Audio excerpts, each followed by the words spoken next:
guys, welcome to another video. Today, I'm going to show how to get the soft shotgun and 1v1 with every gun.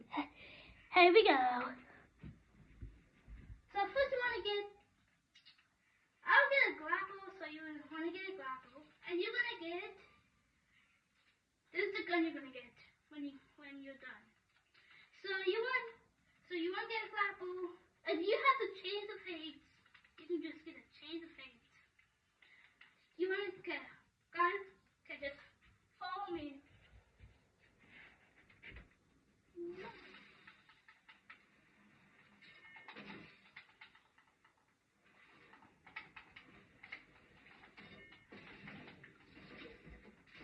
So you want to go up here. Then you see a thing down here, so you want to go down here. And yeah, I'm my friend. He's also doing it with me. So again, so if you have to train the face, you can do it. But you don't, you can just use this stretching rod to do it. I already have it. So let's test it on Nick. Okay. Okay.